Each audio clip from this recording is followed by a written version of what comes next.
omulimu gwe tulina omukulu guliwa omulimu gwe tulina omukulu guliwa omulimu gwe tulina omukulu guli Kawempe mujaasi kyagenda okukulembera nga tugenda mu lutabalo luno ani agenda okubikola basaba mwena gye muli abakulembeze ba foot soldiers abawagizi baffe mwena ngandulira Nalukoola emirimu gyonna egiri mu Kawempe Nalukoola wuuyo abeekyebano Nalukoola wuuyo abeekanyanya Nalukoola wuuyo abeekomamboga Nalukoola wuuyo abeekawempe wanu Nalukoola wuuyo abeekawempe tu Nalukoola wuuyo abeempereere abeemaayise wanu abeekikaaya abali ku intaneti mwenna abali kato Angola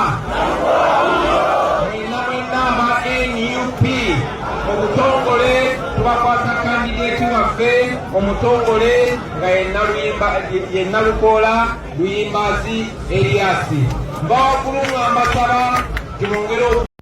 Alright, omulungi atugoberera ku mukuto gwa Credible Media wiji. Salamu alaikum wa rahmatullahi wa barakatuh.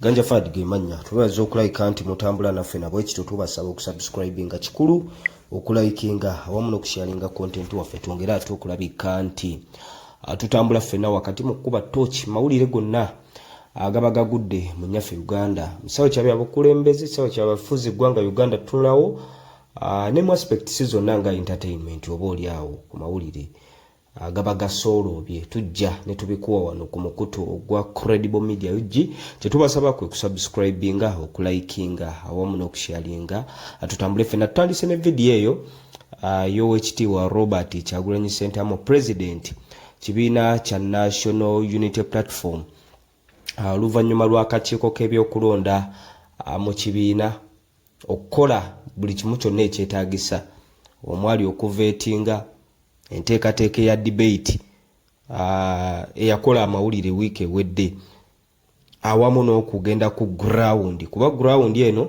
ebadde ekola 50%. Ground kwe kugenda mu bantu oba oli awo ne bawulira eddoboozi lyabwe kwani gwe baagala bakiikirira mu by-election eno egenda okubeera mu Kawempe eyo Mambuka. So oluvannyuma lwa byonna akakiiko k'ebyokulonda lunaku olwaleero kavuddeyo n'ekyenkomeredde ne kalangirira kanso Elias Luyimbazi Nalukoola ng'asukkulumye ku banne oluvannyuma lw'okutunuulira ebingi ennyo nga bwe tubimenye omwali vetting debate n'okugenda mu bantu okutegeera amaanyi gaabo abeesowoddeyo. Luyimbazi Nalukoola avuddeyo nga ye favorite era analangirirwa wali ku kitebe ky'ekibiina kya National Unity Platform nga bw'agenda okulabika nti akwata bendera y'ekibiina mu kaluukano akavaawo mpitewo akagenda okulabika nti kabaawo mu Kawempe eyo Mambuka. So tutandise n'ebigambo by'owekitiibwa Robert Kyagulanyi Ssentamu ng'akoowoola bannakawempe bonna ng'abagamba nti oluvannyuma lw'ebivudde mu kakiiko k'ebyokulonda abavuganya babadde bangi era babadde beegwanyiza kadi y'ekibiina babadde bangi ate nga bonna babadde n'obusobozi oba oli awo naye Nalukoola yasukkulumye ku banne. So nabwe kityo abawagizi b'ekibiina ki National Unity Platform babadde n'abantu oba oli awo bebavujjirira obuwagiza obw'enjawulo kwabo abeesowoddeyo omubadde omukulu Umar Magala ono nno akutte kyakubiri abadde n'obuwagizi bw'amaanyi nnyo omuvubuka ono foot soldier azaabeererawo ekibiina kya National Unity Platform mu aspects ez'enjawulo asibiddwako era y'omu ku ba candidates b'aba political prisoners oba oli awo abantu ababaddeko emabega w'emitayimbwa olw'endowooza ye oba oli awo n'okuwagira ekibiina ki National Unity Platform. Musomesa mutendeke era nga bwe twatunula mu abo oba oli awo abakola obulungi mu debate yaliyo wiiki ewedde Umar Magala ono yakolera ddala bulungi era ku internet ndowooza ye ne kanso Nalukoola be bamu kwe badde batunuulidde nnyo ku oluvannyuma lwa debate. Kyokka ate ne ku ground kigambibwa nti Umar Magala oba oli awo abadde takola bubi. So mu mbeera ezifaananako bwe zityo n'abalala nga Bansereko, Bakachika, abantu nga ani omulala abaddewo tulabyeko wano ku Mulumba Mathias, bangi nnyo abeesoodeyo okulabika nti bavuganya kaadi y'ekibiina ki National Unity Platform. Robert Kyagulanyi Ssentamu abasabye ne Ssekusaba yenna n'asaba n'abawagizi ba National Unity Platform mu Uganda yonna, naye okusingira ddala abeekawempe abagenda okwetaba mu kusuula akalulu, nti ffenna mu kaseera kano ke tufunye candidate w'enkomeredde oyo ekibiina gwe kisazeewo, era bwe tuba nga tuli bawagizi ba National Unity Platform gwe tulina okutambula naye Elias Luyimbazi Nalukoola ekibiina gwe kisazeewo, era gwe tulina okulabika nti tuvujjirira obuwagizi bwaffe bwonna mu kalulu ke tugendamu akavaawo mpitewo, akalulu oba oliawo akagenda okukola ng'emmanduso etuyingiza akalulu akawamu 2026. Tetugenda kukoma kuwangula buwanguzi kifo kino eky'Okawempe ey'Omambuka, kuba ekyo twakiwangula dda. Omubaka yaliyo omugenzi Honorable Segirinya ali waffe, wabula tugenda kiddamu buzzi nvuunula bibya, naye tukozesa akalulu kano okulabika nti tuzimbirako ekinene eky'okutwala entebe y'eggwanga nga 2026. Ebyo bibadde bigambo bya Waakitiibwa President Robert Kyagulanyi Ssentamu mu speech gy'awadde nga agezaako okulabika nti ayogerako n'abantu bakulembera wali e Makerere Kavule. So Elias Luyimbazi Nalukoola yawangudde bannange, yawangudde, era Nalukoola naye mu speech gy'akoze agambye abantu bangi nnyo bamubuuza nti onaasobola okujja mu ngatto z'omuntu gw'ogenda okuddira mu bigere dates bannakawempe baba nga bakulonze. Nalukoola abazzeemu bw'ati. Nalukoola mu kubaddamu abagambye engatto za Segirinya ziyinza okubeera ennene nnyo.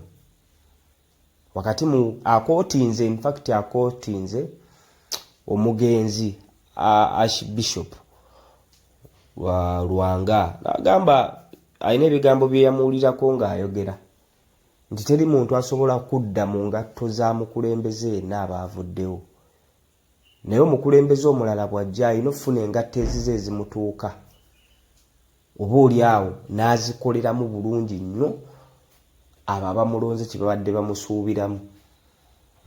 Bw'agenda mu ngatto ezize ezimutuuka, oba oliawo asobola okukola ebyannaggwano ng'abikola ku bubwe ne bivaayo bulungi nnyo. Oluvannyuma abalonzi be ne bakola ki?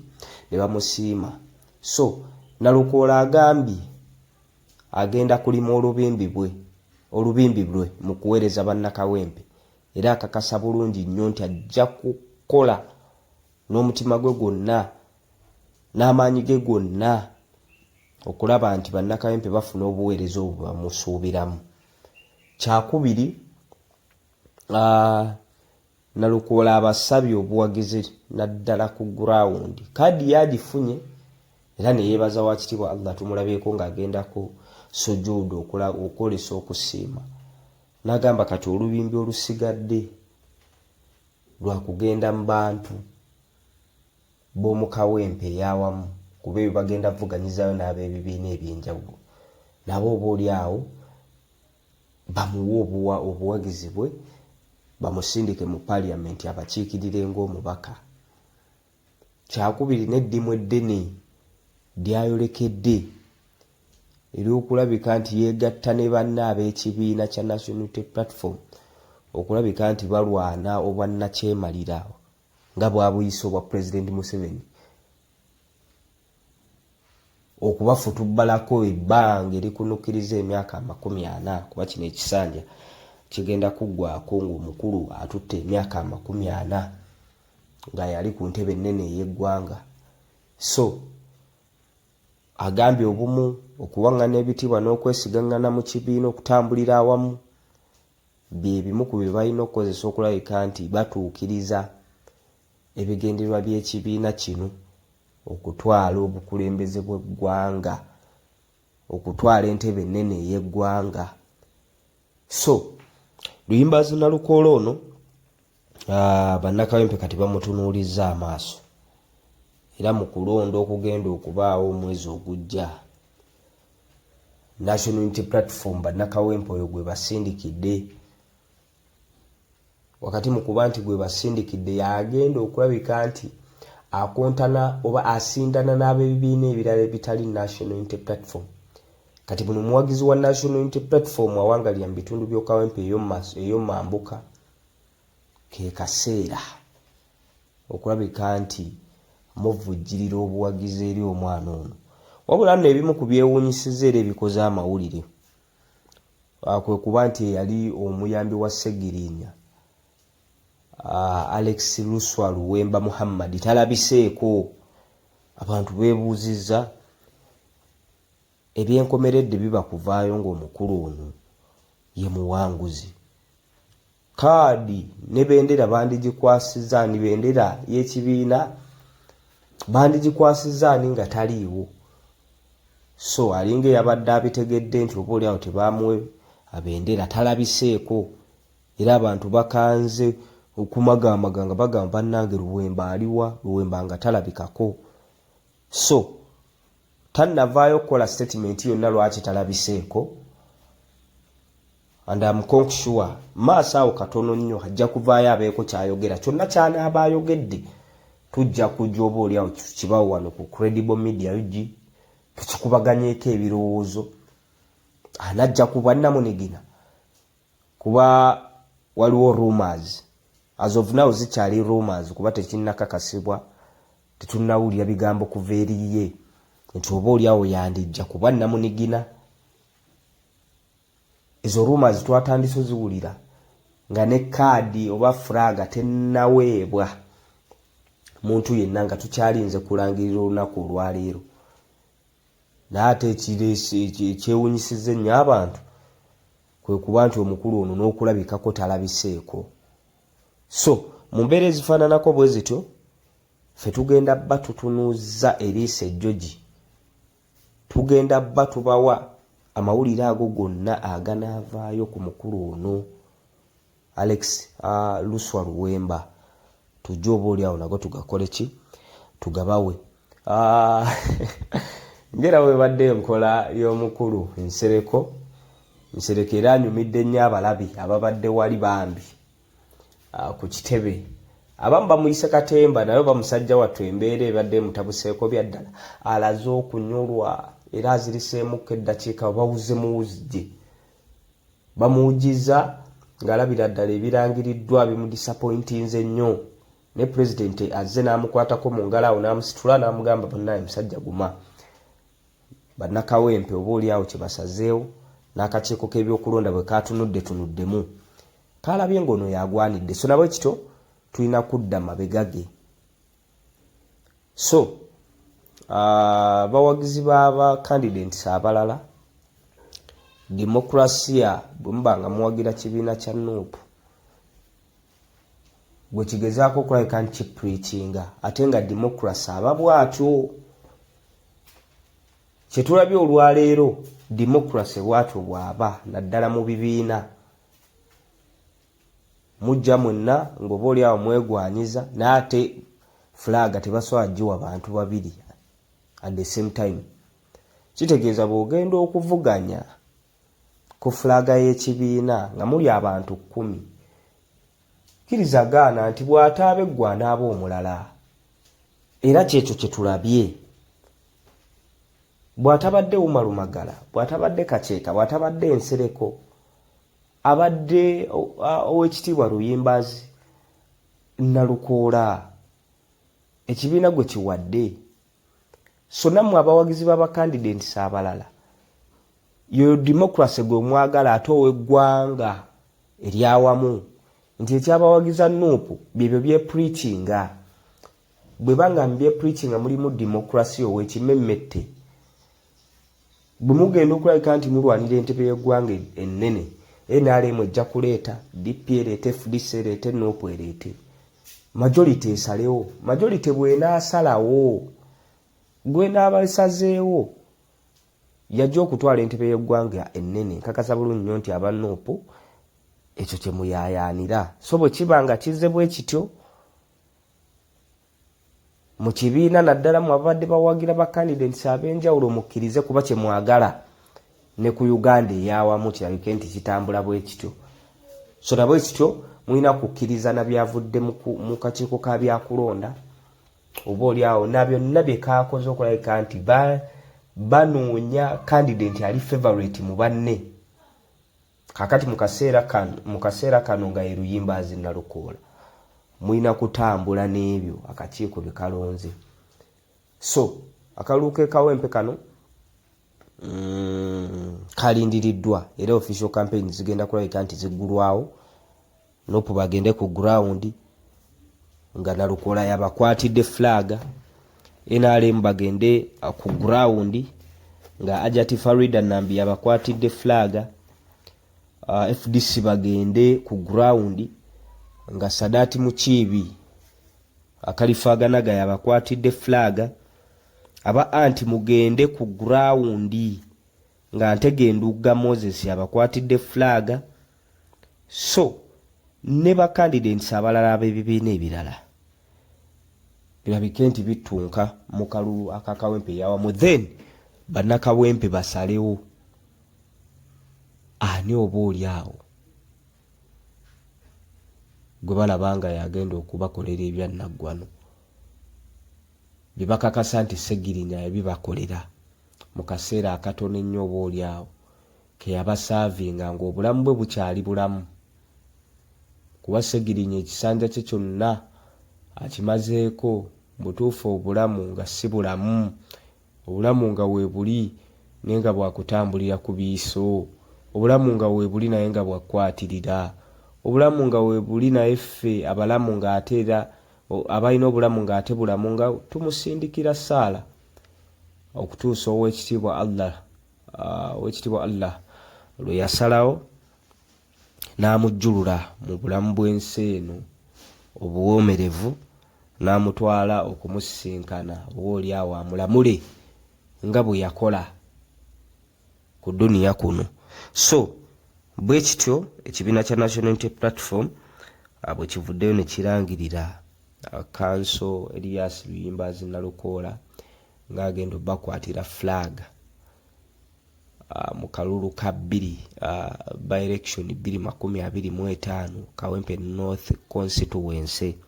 So abatuuze bonna abawangira mu Kawempe ey'omumambuka ekolebwa parishes eziwerako omuli Kawempe 1, omuli Kawempe 2, omuli Kyebando, omuli Komamboga, omuli Kazangola, omuli ebitundu nga Kisanja, bingi nnyo parishes ezikola Kawempe ey'omumambuka.